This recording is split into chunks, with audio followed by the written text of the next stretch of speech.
welcome to Turn the Page, the official podcast of the Syosset Public Library.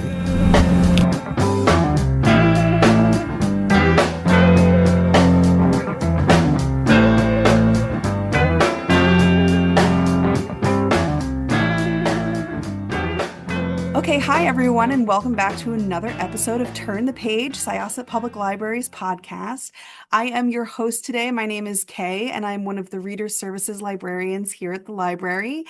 So my job is to put a book in your hands, and today I have a really fabulous book I'd love to talk to you all about. Joining me today is the author of Maggie and Arthur's Magic Moment. Would you like to introduce yourself and talk about your book a little bit? Yeah, sure. Hi, everybody. My name is Leslie René, and the book that I have coming out this July is called Maggie and Arthur's Magic Moment. It is a cozy adult romantasy about two professors at a magical college who are forced to share a small office and work together to banish the deadly spell that's threatening their school, even though they don't get along very well. And what they don't know is that they might have already kissed at a magical masquerade festival earlier in the year. So there's a lot of delicious tension. It's got all the fun things that I like in a book, and it's a perfect read for this kind of late summer into fall time. So I hope that everybody will give it a shot right now when it's like the perfect reading season for it. Yeah, it's really good for isn't Summerween happening right Yes. now? Isn't that what everyone's talking about? Yes, it's the perfect summer weed book. So We have to give a shout out to Alex Hirsch for creating this fabulous holiday for us to celebrate. absolutely. I actually wanted to ask about the holidays because I do know that our story starts on Beltane, which, for those people who don't know, is a witchy holiday typically taking place in May. And it's basically where we get May Day from. And as a witchy person who knows my holidays, I was actually really excited to see that you put this in there. Yeah. Would you like to speak to that? Yeah, absolutely. So the book is kind of bookended by holidays on the calendar of the year that follows, like you said, these kind of witchy holidays around like the cycle of the seasons. And so Beltane is historically a witchy holiday to welcome the spring and kind of like the planting season, and it's usually marked by big bonfires and celebrations, and in some history there's kind of a sultry side to it. So it was a fun holiday to start the book out with. Yeah, I think it's like sometimes a fertility festival, Yes, but exactly. many modern witches just look for an excuse to have a bonfire. Exactly. Yes. So it is. I mean, because I think it's the way I describe it in the book. It's like the fruits of the season. So all of the different things that come with late spring, early summer. And the book ends on Samhain, which is not a spoiler, but for people who don't know what Samhain is, that's like witchy New Year's. So I wanted to just say I like that it ended on that day because it's like new beginnings. The new Yes, year yes. begins. Yeah, exactly. And it's definitely not a spoiler because it is a romance novel. So for these characters to have kind of moved through their character arcs and now are it really ends with kind of the start of their new life together. And so I think it's a good place for that to happen. Yeah, I like that I'm not, for lack of a better word, settled on doing rivals to lovers instead of like strict enemies to lovers, because I find sometimes enemies to lovers is hard to really believe because it's like, well, you hate that person so much. Why would you date them? Hmm. Whereas in this book, Maggie has many, many good reasons to properly dislike Arthur, Yes. working with him, dealing with him on a professional basis. And I found you threaded that needle very well. Thank you. I think it's a really tricky dynamic to describe easily in kind of a pithy one word because there's enemies to lovers, there's rivals to lovers, and this I kind of describe as like annoying at each other every day to lovers, Yes. which feels very realistic to me, and because I think it's almost the other side of love in the sense that you're like this person, you just can't stop thinking about them and they're driving you crazy. And love is really just that in a different way. Like you can't stop thinking about them and they're driving you crazy, but for the right reasons. So it felt easy for that transition to happen for Maggie and Arthur because, she, like you said, she has a lot of good reasons to dislike him and feel like he's ruining her year. And he is really baffled by her in so many ways and by her annoyance, and that in turn annoys him. So, they annoy each other. Yeah. I like they Annoy each feed other off all- each other's annoyance and give it back Yeah, to each other. And exactly. yeah. Yeah, Arthur was shockingly naive about a lot of things, but I don't mean that in a negative way. I mean, like, he had a lot to learn emotion-wise. It felt like he was really closed off at first. So his journey was pretty straightforward of being like, oh, I have to accept my feelings and accept like things are not always about me, even though I don't think he has that attitude that things are always about him. I think that just keeps happening to him. Yeah, yeah. So for him, it was about coming from a place where, he worked at this really prestigious university. He was a legacy student in the sense that his mom is this really famous scholar. And so everything has just been easy for him. And he really found solace in the research, which was more of a challenge. So, he really got to dive into his research and make these big discoveries, but he throughout the book is coming to this realization that he was given that space, that it was not something he necessarily earned or worked hard for, but that was really given to him, and that was a luxury and a gift. And so, that's part of his arc is really coming to terms with that, and then figuring out that in this new world he's in, where he moves to a much smaller university, it's significantly less prestigious. It's more like local college that, everybody from your high school went to. It's very similar to the kind of college that I went to. Oh, like a Um, state university versus an Ivy League. Exactly. So that's a perfect description. And so just learning through that experience kind of where what how different the experiences are, and really coming into his own in his character. If we had to map this location, this college, onto like a place in the States, where do you think you would put it? I know exactly where I would put it actually. It is based off of the Mid-Atlantic region broadly. And then more specifically, the geography specifically is based on the Jersey Shore. Oh, okay. That's great. Yeah. So I grew up in Virginia, but my grandparents had lived on the Jersey Shore. And so I spent my summers there. And I really love the Mid-Atlantic region. I've lived in pretty much every state in it. And I really wanted to put a little magic there. And, it's not based on necessarily a specific city or town, though if you're familiar with the Jersey Shore area, you may recognize some of the names and recognize some of the places. But it's more like the land and geography. And other than that, it really takes place in a separate world from ours. Like, Right. it's really just kind of mapped onto to the geography alone. But I love this area, and I love, I love the beach, and I love, the swampy foresty areas inland from the beach and things like that. So I was really happy to put it into a book. Yeah, the second you mentioned Atlantia in the book, I was like, so we're on the Atlantic Ocean. Yes. Exactly. We are. So speaking of the school, not necessarily the Atlantic Ocean, but the school itself, and once again, revisiting this mapping things from our reality to your reality, do you find that there's much of a difference between a magical academy or magical academia versus like true to life academia or reality academia, or for lack of a better term? Yeah.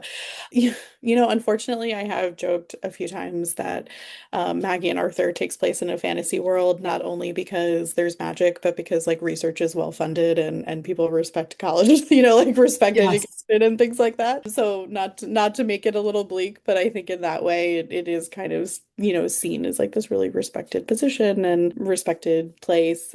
I think so much academia in fantasy novels, whether it's dark academia or light academia, takes place at these like really lauded institutions that are kind of based on Ivy League sort of schools or Oxford, things like that. And I really wanted to reflect a different kind of education experience, one that I think is a lot more common and that people may recognize a little bit more, and where there's still a lot of great an interesting scholarship happening and still a lot of great and interesting things happening for students in those places. So, people are coming into their own and figuring out what they want to be and figuring out who they want to be in the world. And I don't think that that experience is any less deserving of being immortalized in a in a fantasy novel. So that was one of the things that I wanted to do with the college that I wrote. Nice. I checked in a couple of times with our local academic, who is also the editor of this podcast. Hello, shout out to Jen. And I was constantly like, is it like this? Is there like positions like that? Does this happen in academia? She taught at I think, I don't remember if it was NYU, but she did teach at a college for brief time, was a professor, as a doctorate, got another master. So yeah, she was like, yeah, there's a lot of this. Oh, good. This tracks. Oh, good. No, I'm so She happy to hear she was that. like, I don't know how many like colleagues get together, but like anything can happen at a party, you know? Right. I'm so happy to hear that because I am affectionately a grad school dropout. So I'm not a professor and I never have been. And so I do have some friends who are. So I constantly was like, am I getting this right? Like sh I would like to do a shout out to I can't remember the subreddit name now, but there is a subreddit of like people going to get their doctorates and like being professors and things like that. And I checked it out frequently Talk to it, like, baby. make sure that I'm getting things at least close enough because it is a fantasy world, there we can move, we can make up things as we go, but at least close enough that someone who is a part of that world wouldn't be like, oh, this doesn't happen. So I'm happy to hear that somebody somebody else felt that way. Yeah, she was like, yeah, no, this kind of stuff happens. And like when you're teaching classes and having office hours and all that jazz. And I will say I loved like the inclusion of the office hours, as brief as it was, because it was nice to see that Maggie, not that she was lackadaisical in her duties as a professor, but that she was so caring to all of her students.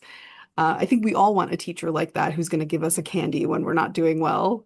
You Yeah, know, absolutely. And I think this is one way that like Maggie and Arthur really bond. And it's something that surprises Maggie about Arthur that he is like similarly caring for his students and that he's not just, so research focused and, that he really wants the best for his students in all ways. And so some of the things that they disagree about in the beginning, maybe they have different opinions on how to do that, but they're really similar in that way that the most important thing for them is making sure that their students are getting the best education.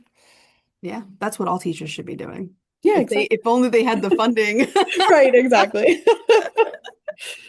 Well, speaking of their teaching approaches, I liked the fact that they both kind of taught us separate magic. Do you want to talk a little bit about how like alchemy, and incantation kind of go hand in hand, but how we start off kind of with them butting heads? Yeah, absolutely. So in this world that I've created, there are different kinds of magic, but you have to be good at, or at least know a little bit about all of them to do magic well. So magic needs to be drawn in a rune that you figure out using calculations, that kind of incorporate different parts of, whether it's the astrology or your geog like where you are, different aspects that are put into, you know, magical math that then turn into a rune, and then it's done with an incantation that has to be translated from our like a modern language into an old language. So there's a lot of moving parts in the magic system, and the reason for that for me was because like I really like magic systems that are a little bit harder and a little bit like the magic has weight to it in the sense that you can't just say a word and boom, something happens. Like it's something that needs to be studied in a school and that sort of thing. So Arthur is an alchemist and Maggie is a linguist. So her specialty is studying this ancient language that is then turned into incantations. And Arthur's alchemy is really kind of like putting all of these things together. And also like the traditional like transformation part of alchemy, right? And so he studies this really more technical aspect of it, and she studies language, and so they often kind of butt heads about that a little bit. And, I think what Maggie misunderstands about Arthur from the beginning is like she expects him to kind of look down on her piece of the magic because that's something that has happened in the past where, incantations aren't really seen as the most important part, and like refining an incantation isn't really seen as important work. But what she doesn't know is that like he has respected her work from the very beginning and finds a lot of value in it. And so throughout, they have to work together. It's like the two of their skill sets put together is the only thing that can solve this problem that Arthur has created. Yeah. And I like that you give them an opportunity each to like see the other person in their element. They have an opportunity to kind of have is it a class that they're not teaching students, like a display of their talents? Oh And yeah, so they do community lectures. So where that's the word. they eat like they're, it's like open to the community and people can come in and watch the lectures from the community, and they each attend each other's community lectures without telling each other. And so they kind of get to know each other's research through that way. And, I liked that too. And that was something actually that my college did. We had community lectures that like anybody could go to. I went to art school, so we didn't do that. And then my master's was in library science, and we didn't do that either. Yeah, When you did your research, it was because you were writing your thesis, not because you were going to right. teach a class. Right, right. Oh, speaking of the colleges, I just looked down at my notes and wanted to tell you that I hated the dean. Oh yeah, I know. He's like I'm trying to think of a good of like a neutral evil in the sense that he's like one of those characters that like you have like and always anybody has met him, right? Like he's just annoying and in the way and like thinks he's doing the right thing, but at every turn is doing the wrong thing, and you're just like, why are you doing this? But I really wanted him to kind of be like that character that or that person that everybody has had an experience with where it just seems like, like, why are you making everything in my life more difficult? And like seemingly thinking they're doing the right thing, but they're constantly not. Yeah, he was a little slimy. Yes, very slimy. Yes. And I think, again, my colleague was like, yep, yeah, deans are like that. There's a lot of them that are like that. Yeah. They worry too much about the bottom line and not so much about what their, employees have to deal with, or their students for that matter.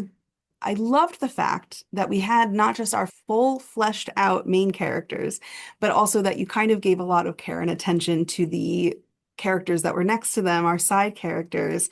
And I did notice as a queer person that you had some really good queer reps. So I just wanted to say, yay. Oh, Awesome. thank you so much. I really appreciate that. Do you think maybe your next book is going to focus on one of their relationships? I can't say anything about that yet, Okay. but I will say that the next book is set in the same world. So, Awesome. if you're a reader of romance novels, I think you will know what's coming.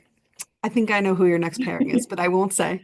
That's Yeah. very exciting. I'm glad you get to stay in the same world because that makes like not that it makes your job easier, but I'm sure it's like fun that you get to keep playing there.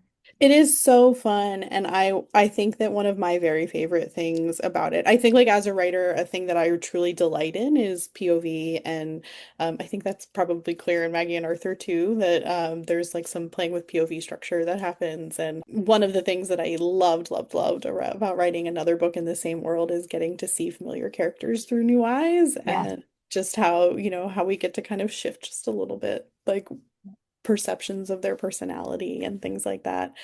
And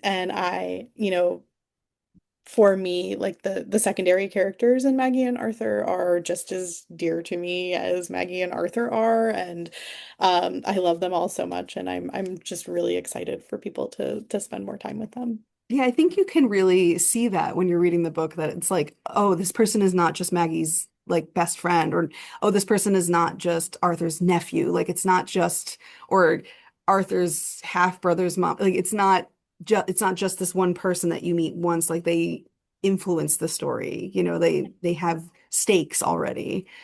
Yeah, and you alluded a little bit to Arthur's kind of complicated family structure, and that is based off of my own family structure and where I come, the family that I come from, and And I'm not saying that they don't already exist out in the world or that they're not out there, but I have never really read a family like that on the page and really wanted to kind of put that into a story. So, Arthur, he's very close with his half brother and, his dad and his dad's ex-wife are a big part of his life.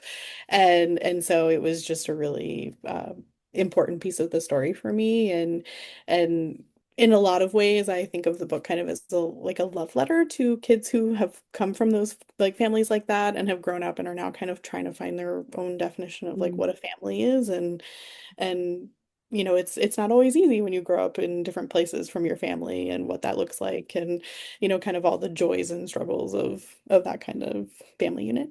Yeah. Blended families. Yes, exactly. Yeah, I think the dual POV in your book too also helped, not just because we get to know the female main character and the male main character, Maggie and Arthur, so well, and we get to see like what their families are like or not like. But I think also it like helped the story a little bit too, because like if we're just getting Maggie's point of view of like, oh, I can't find this man, oh, I don't remember this man, it gets a little, you're kind of like, all right, girl, it's Yeah, not a guy that's right in front of you, of course not. right, And like right. I will say, and not a spoiler because it does happen pretty quickly, that when we switch to Arthur's point of view, it is pivotal. And I thought that was really well done. Thank you so much. It's one of my favorite things is like and is when I, know a reader who is familiar enough to like send me messages or something, and when they get to that chapter, just the reactions are always so great, and I'm just really happy with how it all came out and that I got to keep it where it was. So, Yeah, I thought that was really good. I think that, it lent itself to the story in a great way. thank you. What does the future hold for you? I know you Yeah. alluded to a second book.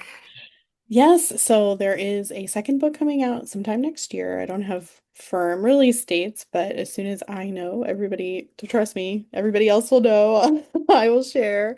So that's next, and then I really hope more books, but nothing for sure yet. So The future is open. yes, yes. Okay, well, by the time everyone who's listening to this episode will be listening to this episode, the book will be out, so you can find it at any of your favorite local bookstores or your favorite libraries. Yes. Leslie, is there any local bookstore by you that you could shout out that you really love, or library, whatever you want to do? Yeah, I love the library, so I'm so excited to be on a library podcast. So put that book on hold at your local library. If you happen to be in the Maryland and Virginia area, I love Curious Iguana in Frederick, Maryland, and I love Old Town Books in Alexandria, Virginia, and Bard's Alley in Falls Church. So any of those, oh no, sorry, not Falls Church, Vienna. They're in Vienna.